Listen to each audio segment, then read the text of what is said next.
It's over. Eurovision 2018 in Lisbon, Portugal, has come to a close, and we now know who the winner is. It is Israel, with Netta performing Toy, and, you know, it was one of the songs that we've talked about for months when it was selected for Israel this year, and it's quite remarkable, isn't it, how Israel's main broadcaster last year pulled out, they shut down, and we were actually not sure if Israel were going to come back this year. And on their first year back with their new broadcasters, they've won. So Israel, with their new broadcasters, are 100% on form right now with that win with Netta. And good congratulations to her on behalf of the ESCplus team. I'll personally say this now, it was not my favourite song, but it is a Eurovision winning song. It really is. It's so memorable. I remember when I've been in Lisbon this week, that when I went to a few clubs, anywhere I went that was something to do with Eurovision, you would hear that song at least once or twice. It was so popular with the fans. The fans were dancing. They were singing the lyrics after her. They literally did the chicken noises as well. People just remember the song because of the chicken noises. It's quite funny, some of the comments you see on Twitter during the show tonight. For those that have not seen the performance until now, just little jokes here and there about the whole chicken being, it basically sounds like a chicken on steroids, some people said. Don't know if that's meant to be a good comment or a bad comment, not so sure, but it was incredibly close tonight. We knew it was going to be close. And at this end of the fan voting, it was between Cyprus and Israel. And really after that, whoever got the most votes from the fans was going to win the Eurovision Song Contest.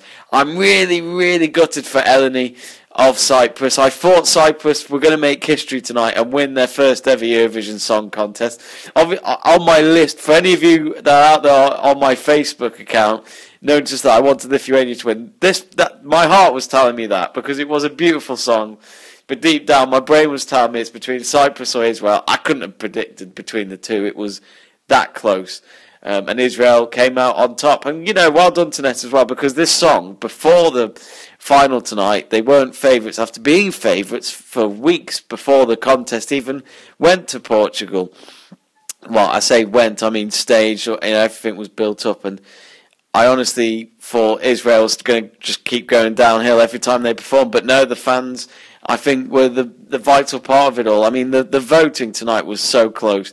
The jury voting, it was Austria and Sweden were surprising us. I could not believe what I was seeing. I thought there'd be a lot more points towards actual Israel for it as well. Israel did get a lot of points from the jury votes, don't get me wrong, but Austria winning the jury vote, was not expecting that. And I think from the top of my head, Austria were 5th in the running order. I think I'm wrong. I might be wrong.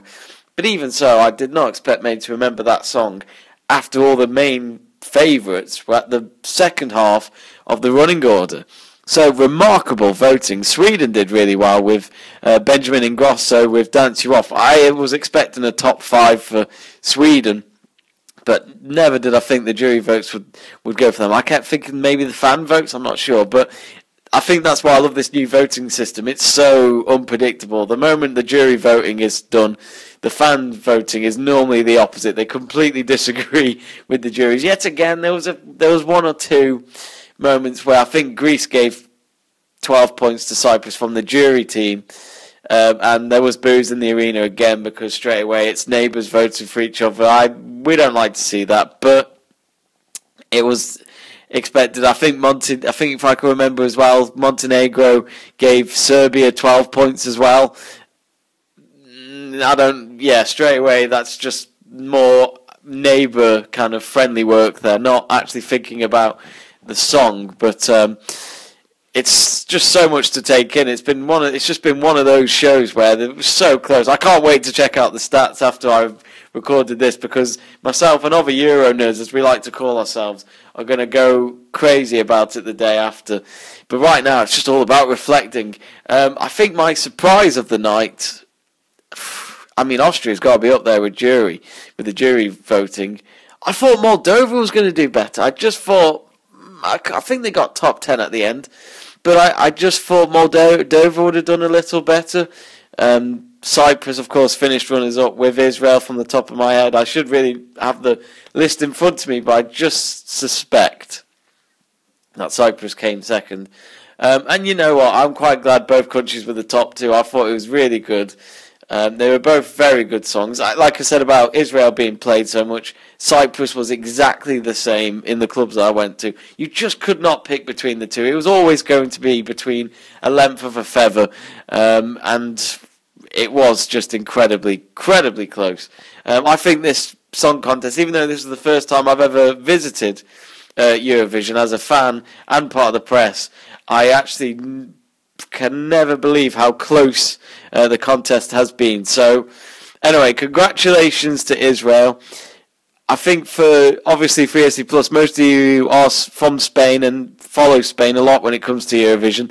Not a great night for them. Not a great night for my country, the United Kingdom, either. After, of course, Suri, our performer, actually had the mic taken off from a protester and had to try and get it back as the security. Well, I don't know what happened there. Security clearly weren't. It's happened before. I mean, last year we had it when Jamala was playing her song in the interval, and then obviously one of the Australian performers came. Well, not Australian performers. One of the Australian fans came onto the stage, walked across her, and pulled his trousers down. Which luckily we didn't see the parts you're not supposed to see on live television. So yes, that will get some of the headlines, not in the right way, but United Kingdom didn't do so well either. I think other songs that I thought were going to do better, a very big surprise was Norway. Alexander Rybak, it just didn't happen for him. Just before the final, the odds were starting to go down against him. I think he wasn't even in the top 10 as favourites just before the show was about to begin. Alexander Rybak no longer has a 100% record at Eurovision. And I'd be interested to see what he would have thought about it afterwards. Was it really worth him going to the contest? And, let's be honest, try and keep a reputation at 100% or anything like that, because he'll be known now, I'd imagine, the guy who won it back in 2009, but now has been known for coming back and not really making an impact again with his song. Even his violin was in his performance tonight of That's How You Write a Song. Anyway, that's my thoughts of the whole show. Yet again, congratulations to Netta with the song Toy. Where are we going next year then? Is it going to be Tel Aviv or Jerusalem? Now, I was talking to some of the fans this week, and a lot of them reckon it would be Tel Aviv, actually, which I thought would be Jerusalem. We'll find out in a few weeks or months' time. And remember, you can follow any latest from Eurovision, anything Eurovision you can think of. We'll cover it here on YouTube, on Instagram, Facebook, Twitter, and on our website by visiting us at esc-plus.com. Anyway, thank you for watching.